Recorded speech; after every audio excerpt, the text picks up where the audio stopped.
a major storm. So they came out and paved this about 25 years ago instead of closing the road. So we're definitely glad that they did that. It's your ties?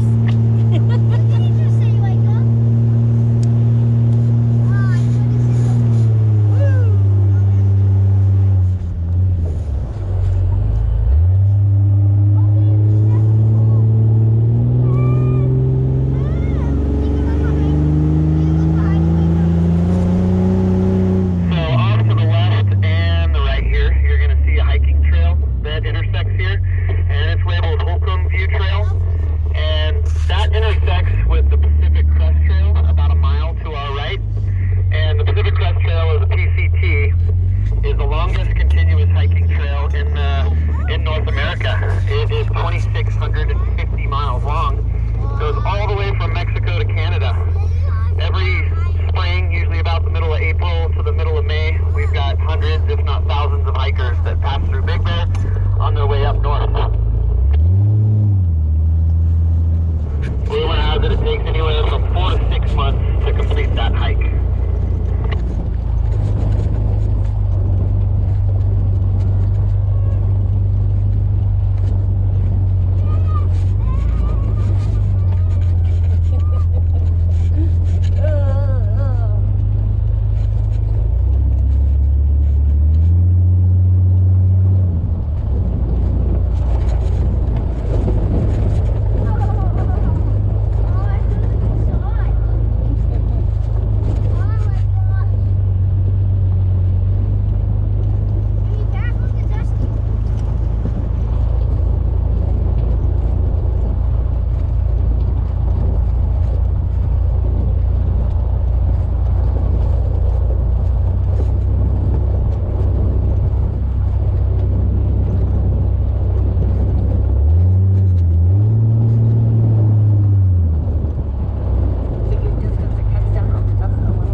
shovel into the valley.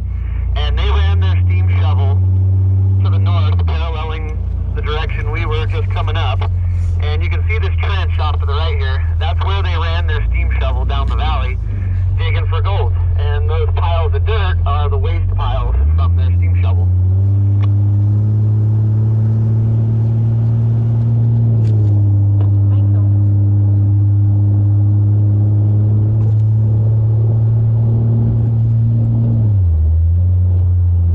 These white 4x4 posts you'll see periodically off to the side are marking private gold claims.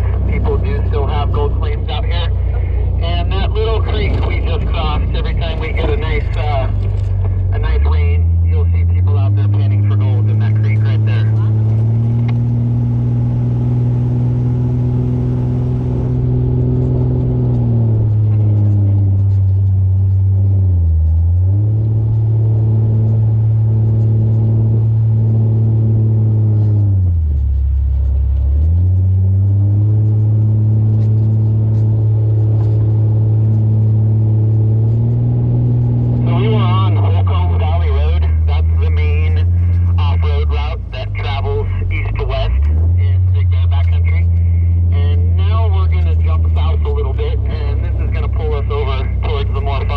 Off-road trails, and we will eventually meet back up with that road we just jumped off of, but not for about 15 miles of off-roading.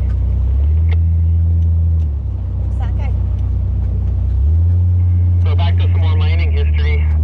It was a rough life and a short life expectancy out here. Most miners tended to just be buried where they died. There was one man back here, he became very popular because he was the county's first tax assessor. What that meant was he was in charge of drawing the boundary lines for the gold claims. So that made him very popular with the miners. He asked to be buried by his favorite pond when he died, and the miners respected his wishes. This pile of pine cones and cross, legend has it, is where Mr. Charles Wilbur is laid to rest. Now as you make the right-hand corner and you look straight across here, you'll see this field of cattails and grass. That is Wilbur's Pond. It's a seasonal pond. You'll see a little bit of water down here at the left or south end of the pond, but not much left. That had been dry since 2011, but we had a good enough winter this year that it actually filled up for the first time in almost a decade.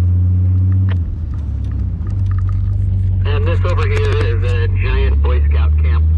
It's an amazing facility. 51 weeks out of the year, it's completely a ghost town and empty. But 1 week a year, you'll see thousands of kids out there camping in tents and shooting archery and just enjoying our forest.